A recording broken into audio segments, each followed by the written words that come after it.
کیا آپ جانتے ہیں کہ امریکہ کی طرح پاکستان میں بھی سیاہ فام افریقی نژاد برادری کئی دہائیوں سے آباد ہے، جس کو مکرانی، شیدی، سیاہ، غلام، ڈاڈا اور زنجباری کے مختلف ناموں سے پکارا جاتا ہے۔ سیاہ اور غلام کا لفظ زیادہ تر بلوچستان میں پکارا جاتا ہے، جو ایک توہین آمیز لفظ ہونے کی وجہ سے افریقی نژاد افراد اپنے لیے استعمال نہیں کرتے۔ امریکہ میں سیاہ فام شخص جارج فلائیڈ کی ایک سفید فام پولیس والے کے ہاتھوں ہلاکت کے بعد سے پیدا ہونے والی بحث کے نتیجے میں پاکستان کی افریقی نژاد برادری بھی توجہ کا مرکز بن گئی ہے۔ پاکستان میں افریقی نژاد برادری کئی دہائیوں سے آباد ہے۔ اقلیت سے تعلق رکھنے والے یہ افراد خاموشی سے اپنی خدمات سر انجام دیتے رہتے ہیں۔ سیاہ فام لوگوں کی غلامی کی تاریخ فرعون کے وقت سے شروع ہوتی ہے، جس کی تصدیق قدیم مصری فن میں بھی واضح ہے۔ جنوبی ایشیا میں افریقی نژاد افراد کی ایک بہت بڑی آبادی سندھ کے شہروں حیدرآباد اور ٹھٹھا میں موجود ہے۔ اس علاقے کو لاڑ بھی کہا جاتا ہے اور اس کا شمار سندھ کے زیریں علاقوں میں ہوتا ہے، یعنی وہ علاقے جو سندھ کے شہر کراچی سے نزدیک ہے۔ انہیں زیادہ تر شیدی کے عرف عام سے جانا جاتا ہے، جبکہ اسی برادری سے تعلق رکھنے والے بھی خود کو شیدی کہتے ہیں یا اپنے نام کے ساتھ شیدی لگاتے ہیں۔ اگر تاریخ کو دیکھا جائے تو قدیم زمانے میں افریقی افراد کو جس خطے سے ان کا تعلق ہے اسی نام سے پکارا جاتا تھا۔ ایتھیوپیا سے تعلق رکھنے والوں کو حبشی، بحیرہ مکران سے تعلق رکھنے والوں کو مکرانی، زنجبار سے تعلق رکھنے والوں کو زنجی، یہاں تک کہ کافر اور بابورا بھی کہا گیا ہے۔ ان تمام ناموں میں شیدی آج بھی پکارا جاتا ہے۔ اس طرح برٹش راج کے دور میں بھی بمبئی میں ملکہ کے لیے بحری جہازوں پر کام کرنے والے لڑکوں کو شیدی بوائز کہہ کر پکارا جاتا تھا۔ پاکستان میں مقیم افریقی نژاد افراد اپنے لیے سیاہ اور غلام کے علاوہ کافر کا لفظ بھی استعمال نہیں کرتے، کیونکہ پاکستان میں بھی اس طرح کا تاثر بنا ہے، جس کے نتیجے میں طالبان کی طرف سے کیے جانے والے حملوں کے ڈر سے شیدی برادری سے تعلق رکھنے والے لوگوں نے خود کو عرب یا مسلمانوں کے ہی ایک شاخ بتایا تاکہ وہ ظلم و ستم کا نشانہ بننے سے محفوظ رہیں۔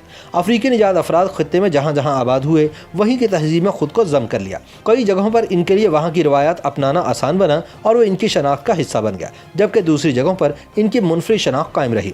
سندھ اور گجرات میں ان روایات کو اپنانے کا تدارک ایک طرح سے ہوا کہ شیدی کہلائے جانے والے افراد ایک الگ طبقے میں شامل ہوئے اور اپنی شناخت بنا پائے۔ دوسری جانب تاریخی مکران کے ساحلی علاقوں میں ایک دوسرے طبقے میں شامل ہو گئے۔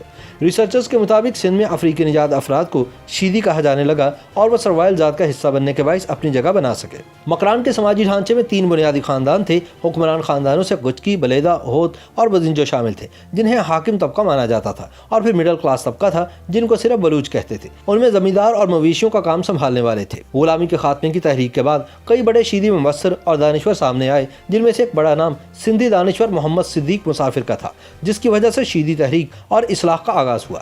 بلوچستان میں سن 1960 اور 70 کی دہائی میں مکران اور وسطی بلوچستان میں جاری بلوچ قوم پرست تحریک، جو سوشلزم اور کمیونزم سے متاثر تھی، ابھر کر سامنے آئے، جس کی وجہ سے وہ تمام افراد جو سروائل قبائل اور خدمتگار طبقے میں ضم تھے، ان میں موجود افریقی نژاد نوجوانوں نے غلام اور حاکم درجہ بندی کی مخالفت کی۔ اس دہائی میں زیادہ تر لوگوں نے اپنے قبائل کے نام چھوڑ کر اپنے نام کے ساتھ صرف بلوچ لگانا شروع کر دیا۔ کراچی کے علاقے لیاری کو سندھ اور بلوچستان کے درمیان ایک رابطے کی کڑی سمجھا جاتا ہے۔ یہاں پر رہائش پذیر بہت سے لوگوں کے رشتہ دار ان دونوں صوبوں میں بھی رہتے ہیں، جبکہ سندھ اور بلوچستان میں چلنے والی کسی بھی تحریک کا براہ راست اثر لیاری پر بھی رہا ہے۔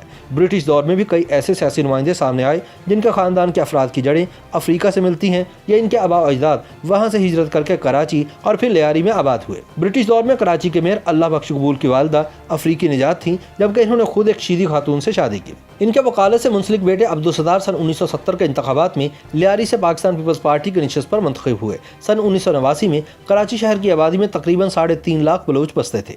ان میں سے سیاہ رنگت کے کہلانے والوں کے پاس ساحل میں کام کرنے کے علاوہ زیادہ معاشی مواقع موجود نہیں تھے۔ آج بھی کراچی میں آباد شیدی قبیلہ اپنی منفرد تہذیب و ثقافت کا امین بھی ہے، مگر مان ڈھول کی تھاپ پر افریقی زبان سواحلی میں ہر سال ناچتی گاتی ریلی منگو پیر کے علاقے سے ہر سال نکالی جاتی ہے۔ اس میں ہر ایک شخص کا منفرد انداز دیکھنے کو ملتا ہے، جہاں بچے سر پر لال دوپٹے سے ڈھکی ہوئی تھالیاں اٹھائے اور سجاوٹ کا سامان پکڑے سب سے آگے موجود ہوتے ہیں، وہیں بزرگ اور خواتین 6 سے 8 فٹ لمبے علم اٹھائے اللہ کا نام لیے جھوم رہے ہوتے ہیں۔ کراچی میں منگو پیر کے علاقے میں موجود شیدی گوٹ سے میلہ شروع ہو کر سخی سلطان کی درگاہ تک پہنچتا تھا۔ شیدی میلے کا انعقاد 4 گھرانوں کی ذمہ داری تھا، جن میں حیدرآبادی، کھارادری، لاسی اور بیلرا گھرانے شامل ہیں، جبکہ مختلف علاقوں میں قمبرانی اور بلالی کے نام سے بھی اس کا انعقاد کیا جاتا ہے۔ لیکن بدلتے حالات کے تناظر میں اب شیدی برادری گھرانوں کے تصور سے باہر آنا چاہتی ہے۔